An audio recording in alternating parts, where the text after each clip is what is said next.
નમસ્કાર દર્શક મિત્રો, હું છું આશ્લેષા પટેલ અને આપ જોઈ રહ્યા છો અરવલ્લી ન્યૂઝ.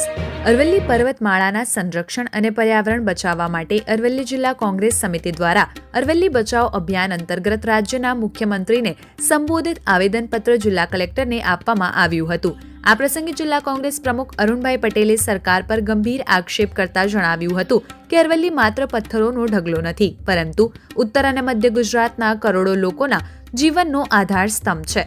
છતાં છેલ્લા કેટલાક વર્ષોથી અહીં બેફામ ખનન, જંગલ જમીનનું ખાનગીકરણ અને પર્યાવરણ કાયદાઓની ખુલ્લેઆમ અવગણના થઈ રહી છે. તેમણે વધુમાં જણાવ્યું હતું કે 100 મીટરથી ઓછી ઊંચાઈ અરવલ્લી નથી જેવી ભ્રામક વ્યાખ્યાઓના આધારે પર્વતમાળાને સંરક્ષણની હદ બહાર રાખવાનો પ્રયાસ ગંભીર ચિંતાનો વિષય છે. આ નીતિઓના કારણે અરવલ્લી જિલ્લામાં ભૂગર્ભ જળસ્તર સતત ઘટી જશે, જેનાથી પરંપરાગત પાણીના સ્ત્રોતો સુકાઈ જશે અને ખેડૂત તથા આદિવાસી સમાજનું અસ્તિત્વ જોખમમાં મુકાઈ જશે. ત્યારે કોંગ્રેસની સ્પષ્ટ માંગ છે કે અરવલ્લી પર્વતમાળાને સંપૂર્ણ પર્યાવરણીય સુરક્ષા આપવામાં આવે, ખોટી અને ભ્રામક વ્યાખ્યાઓ તાત્કાલિક રદ કરવામાં આવે, ગેરકાયદેસર ખનન અને પર્યાવરણ વિનાશ સામે કડક કાર્યવાહી કરવામાં આવે. અરવલ્લી જિલ્લા કોંગ્રેસ પ્રમુખ અરુણભાઈ પટેલે સ્પષ્ટ ચેતવણી આપતા જણાવ્યું કે જો રાજ્ય સરકાર આ ગંભીર મુદ્દે તાત્કાલિક અને અસરકારક પગલાં નહીં લે તો અરવલ્લી બચાવ અભિયાન અંતર્ગત લોકશાહી માર્ગે જન આંદોલન વધુ ઉગ્ર બનવામાં આવશે અને તેની સંપૂર્ણ જવાબદારી રાજ્ય સરકારની રહેશે. અરવલ્લી બચાવ અભિયાન માત્ર કોંગ્રેસની નહીં પરંતુ સમગ્ર સમાજની લડત છે. તમામ પક્ષોના આગેવાનો, સાધુ સંતો, ખેડૂતો, આદિવાસી સમાજ અને પ્રકૃતિ પ્રેમીઓના આ અભિયાનમાં જોડીને વ્યાપક સંપર્ક અભિયાન હાથ ધરવામાં આવશે. આ કાર્યક્રમમાં જિલ્લા કોંગ્રેસ પ્રમુખ અરુણભાઈ પટેલ, પૂર્વ ધારાસભ્ય જશુભાઈ પટેલ, રાજેન્દ્રસિંહ ઠાકોર, કમલેન્દ્રસિંહ પુવાર, આશુતોષ રાઠોડ, રાહુલ પટેલ, વદનસિંહ મકવાણા સહિત મોટી સંખ્યામાં આગેવાનો અને કાર્યકરો ઉપસ્થિત રહીને સૂત્રોચ્ચાર સાથે વિરોધ પ્રદર્શિત કર્યો હતો. વૈભવ રાઠોડ, અરવલ્લી ન્યૂઝ, મોડાસા.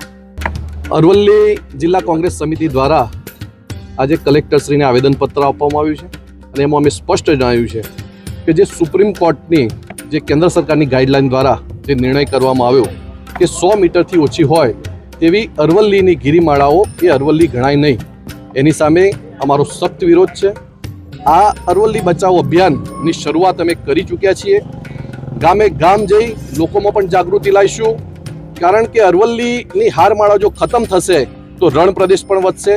અરવલ્લી જિલ્લાની અંદર જે શામળાજી છે એ શામળાજીનું મંદિર પણ અરવલ્લીની ગિરિકંદરાઓમાં ગણાય છે. દેવરાજ ધામ પણ ત્યાં છે. માજુમ, મેસો અને વાત્રક ડેમો એ પણ અરવલ્લીની હારમાળાઓના કારણે એ ડેમો બનેલા છે. આ જો નદીઓ જીવિત હોવાનું એકમાત્ર કારણ હોય તો અરવલ્લીની હારમાળા છે. રણ પ્રદેશ અટકાવવાની પણ વાત છે.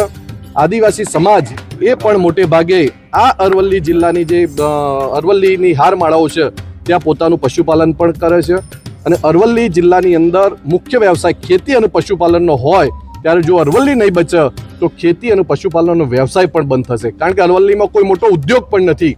એટલે આજે અમે સ્પષ્ટ ચેતવણી આપીએ છીએ કે અરવલ્લી બચાવ માટે અમે પ્રકૃતિ પ્રેમીઓનો પણ સંપર્ક કર્યો છે. પક્ષાપક્ષીથી દૂર રહી અને આ અરવલ્લી અભિયાન જે ચલાવ્યું છે એની અંદર અમે ખેડૂતોને પણ જોડવાના છીએ, આદિવાસી સમાજ અને બીજા બધા ઘણા બધા સમાજ, સાધુ સંતોએ પણ અમને ટેકો આપ્યો છે. ત્યારે અમે બધા સાથે મળી આગામી દિવસોમાં આ અરવલ્લી બચાવની ઝુંબેશ પૂરજોશમાં કરીશું અને નિર્ણય જો સુધી નહીં ખેંચાય ત્યાં સુધી અમે તમામ પ્રયત્નો હાથ ધરી અને આ આંદોલનો ચલાવીશું.